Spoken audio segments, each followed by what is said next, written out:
This is the story of an innovation that changed the way the world worked and of the man who made that possible. He was a monk, mathematician, a magician, and possibly the boyfriend of Leonardo da Vinci. The man was Luca Pacioli, and the transformative invention that he brought to the world is double entry bookkeeping. And when the story took place in 1400s, much of Europe was still using Roman numerals. Roman numerals didn't go out with the Roman Empire. They lasted well into the Renaissance. So the problem with Roman numerals, as any school child knows, if they have tried to work with them, is that you cannot add or subtract with them. They are just like a written language for recording numerals. So you cannot do anything with them.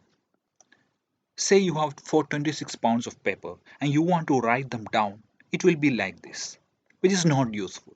It is really just like you are writing out 426 in words, like 400. So imagine you are writing it out in words and you want to do math with that, just like this. I mean, it was really complicated for merchants because, like, if someone wants to buy a certain amount of peppercorns from you or wool, how much was that going to cost? That required some math, and that was the problem. So, with the Roman numerals, they had to have what they called an abacus. But it is not the sort of abacus we think of today. The abacus was a board of sand with the pebbles on it in the columns of the unit. So, that was used for the adding and subtracting. So, the bankers and merchants sat around the squares with their abacuses, adding and subtracting price quantities. But then they had to record the results of the sums in Roman numerals in a scroll. And so there was no connection between the working, the mathematical working, and the results. So the two things were separated, and there was no trace of the procedures that had gone on before.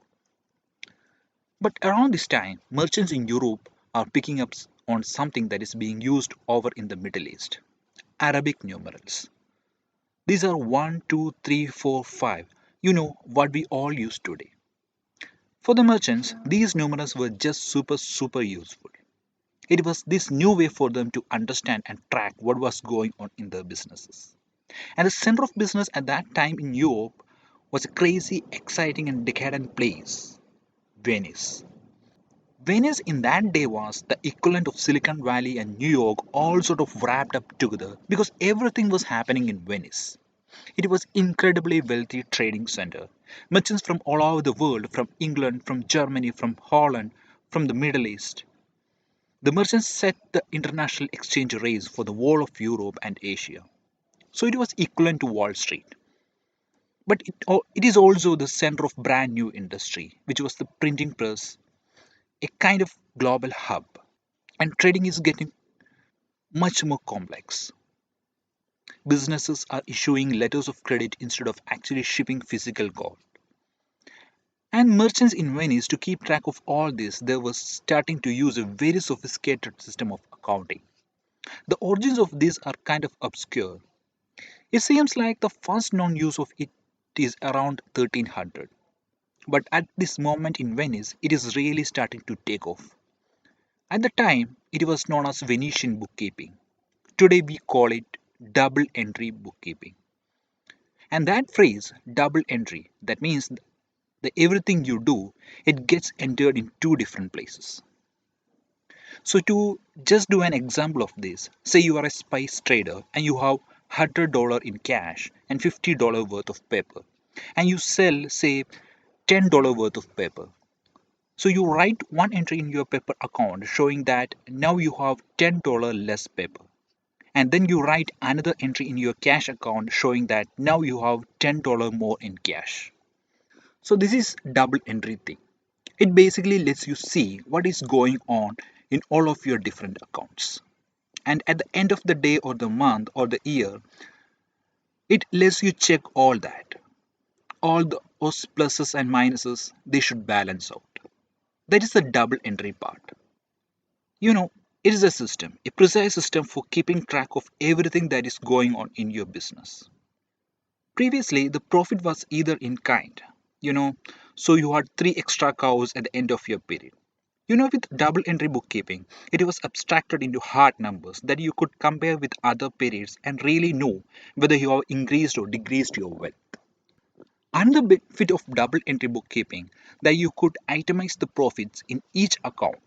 So you knew which account, which as you say, which products you were doing well in and which you were not. And then you could start to think about how you would change your business activities. I think it just became, for want of a better word, much more scientific. How did this big idea go out to the rest of the world? And this is where we meet the sort of accidental hero of a story. His name is Luca Pacioli. So Pacioli, he was all kinds of things. He was a monk, a magician, but his real love was numbers and math. Really, he was a math guy. Pacioli, he grows up in a small town and he makes his way to Venice. And that is where he sees those crazy Arabic numbers. And he's totally taken with them. He's so particularly entranced with this fancy way that merchants are using them to keep their books. He was so impressed. He believed it is the best of all booking systems. And in 1494, Luca Pacioli plays a big role in history. He writes down. He writes down how to do this double entry thing, instructions and examples. And then he buries it inside this big, huge book he is writing. It is an encyclopedia of math. And so this book comes out. It had math puzzles and games in it. It had information on how painters could use math to get really three-dimensional effect. How to paint with perspective. And the book was a really huge hit. One of the first readers of Luca Pacioli's encyclopedia was Leonardo da Vinci. At that time, he was painting what has become his most famous painting, which was The Last Supper. So Leonardo da Vinci reads it, realizes that it is really, really useful for the mathematics of perspective that he needs to paint his masterpiece, which is The Last Supper. So Luca Pacioli arrives in Milan while Leonardo da Vinci is painting The Last Supper to help him with the mathematics of perspective painting. They were hanging out together and they lived together after they left Milan. It's very possible that they were lovers because they both had homosexual tendencies. They certainly spent a lot of time together, and definitely Luca Pacioli was there in the actual church when Leonardo da Vinci was painting The Last Supper, and he was really moved by it. And so this book, maybe it helped bring us The Last Supper. In another part of the book, he shows exactly how to do double entry bookkeeping from the beginning. He guides the merchants through the whole thing. So Luca Pacioli publishes this book, and it is sort of his instant hit. It goes abroad, and people start to read that chapter, but the chapter was extracted and turned into a volume of its own. So not long after Pacioli published his book, the Venetian Empire crumbled, and the new center of trade went to Germany and then to Holland. So as the centers of trade spread, so this new technique was adopted by the merchants in that local regions. So you can see about this one tiny mechanism that was invented in Italy and codified by Luca Pacioli in 1494 spread gradually across the world. But by 1900, it was the basis of business across the planet, which is pretty extraordinary. The last record we have of Luca Pacioli as in 1514 when he took a job as a math professor at the University of Rome. He died a few years later, probably in 1570. He was 72 years old.